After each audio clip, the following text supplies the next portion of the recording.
ठीक है, next question पे आते हैं। तो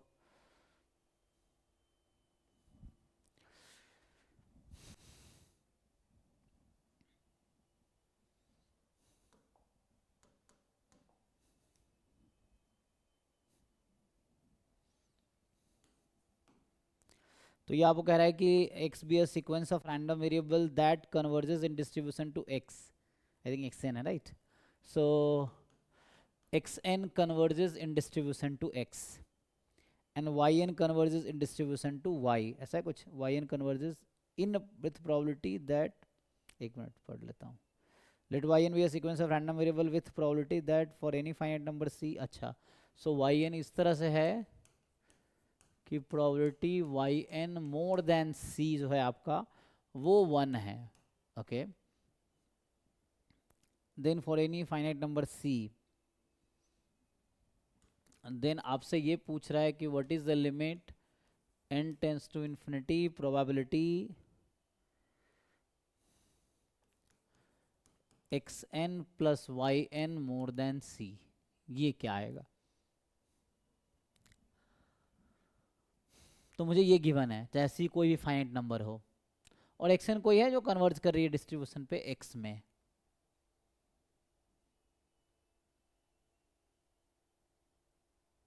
तो ऐसे xn yn में कोई रिलेशन दिया है कि इंडिपेंडेंट है डिपेंडेंट, ऐसा कुछ नहीं कहा है।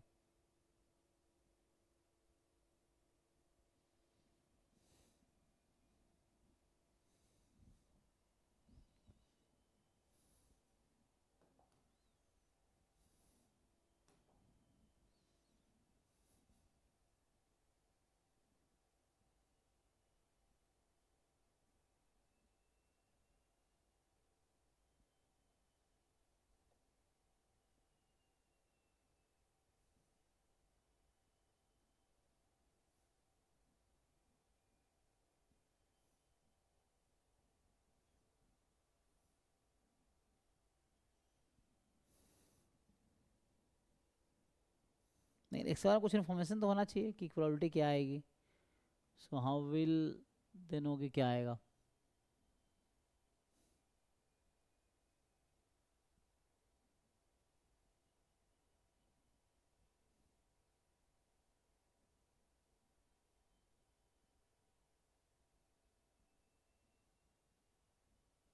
मान लो जैसे आप अगर इसको मैं अगर लगाने की कोशिश करूँ टोटल प्रोबेबिलिटी जैसा कि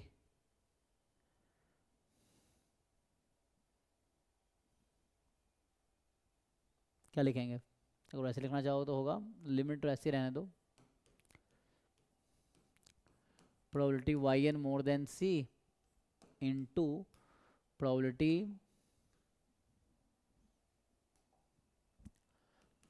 xn plus yn more than c given yn more than c। अब मान लो एक्सपोनेंशियल ये सब कुछ कहा होता तो हम मेमोरीलेस भी सोचते। सो अभी के लिए ये है, मान लो, ठीक है। अब फर्दर क्या होगा, मैंने दो पार्ट e1 e2 ले लिया, ऐसा है ना, ठीक है। बाकी और लिखना चाहो तो ऐसा हो जाएगा, जो कि जीरो ही हो जाएगी ना।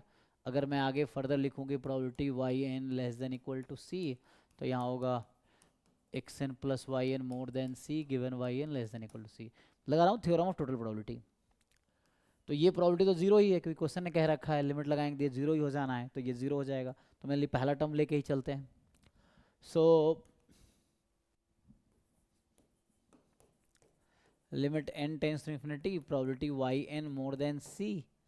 अब मुझे बता रखा है कि yn मोर देन c मतलब yn माइनस c पॉजिटिव है ना। तो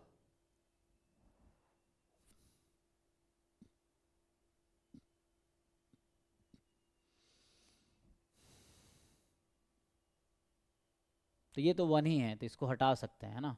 तो अभी के लिए हमारे पास बचा क्या है, एक्चुअली मेनली तो यही, कुछ खास तो है नहीं कि xn plus yn more than c given yn more than c। तो इससे कुछ इम्प्लीकेशन आएगा? बाकी तो सब जीरो हो गया, अगला ये जीरो हो गया खत्म, ये वन हो गया, तब यहाँ तक आ गया।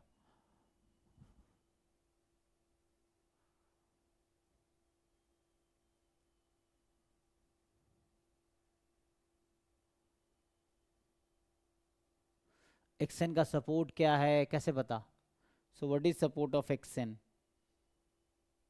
ऐसा कुछ बताया ही नहीं कि एक्स का सपोर्ट क्या है, डिस्ट्रीब्यूशन क्या है, तभी तो कुछ कर पाएंगे।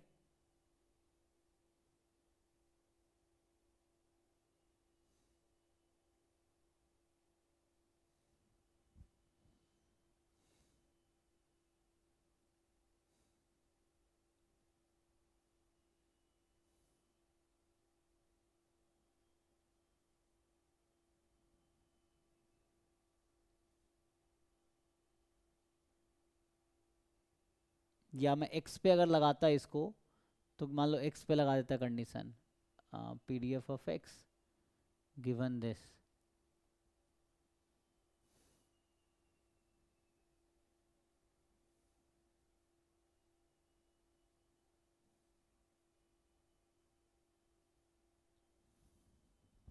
मुझे तो एक्स का डिस्ट्रीब्यूशन चाहिए हमें शायद इसमें, बिना एक्स के डिस्ट्रीब्यूशन को कैसे सॉल्व करेंगे। और ऐसा बोल सकते हो कि Y will tend to infinity, so वो श्योर इवेंट है इसलिए 1। Y will tend to infinity.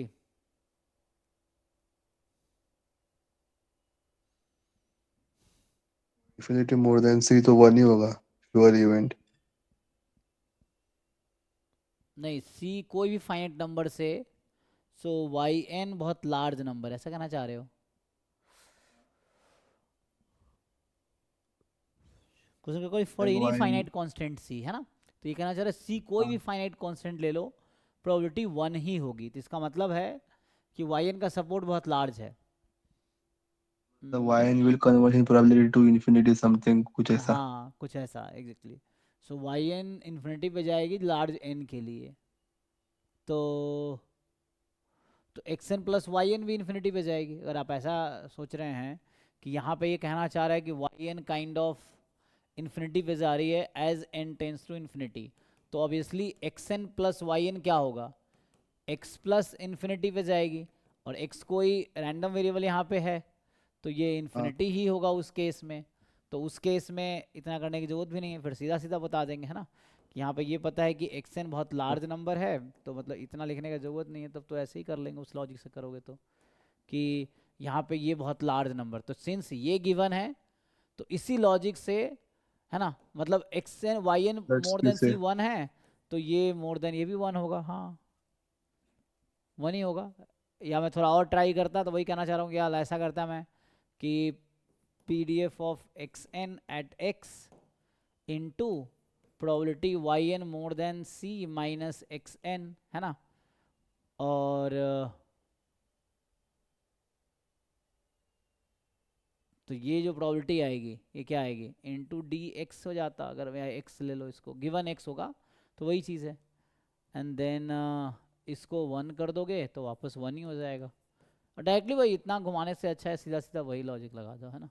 बात वही है, क्योंकि यहाँ बता रहा है y N more than c 1 है, वाई इन्फिनिटी पे, इसका मतलब वाई एन बहुत लार्ज नंबर है वाई एन में, तो x N plus Y N भी कुछ हिस्सा होगा, और ये फाइनाइट क्योंकि एक्स पे कन्वर्ज कर रही है, तो एक्स का कुछ सपोर्ट होगा, तो still infinity add on to infinity हो जाना है, तो since this is 1, so that's why directly this is 1, तो ये भी कहा जा सकता है डायरेक्टली। आंसर क्या है इसका, 1 ही है, तो इससे आ जाएगा। हाँ, 1 ही दिया है। हाँ फिर तो ठीक है। सो चलेगा चलेगा, हाँ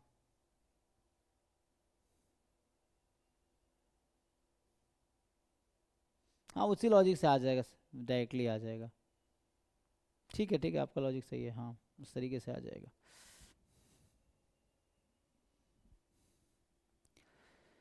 सो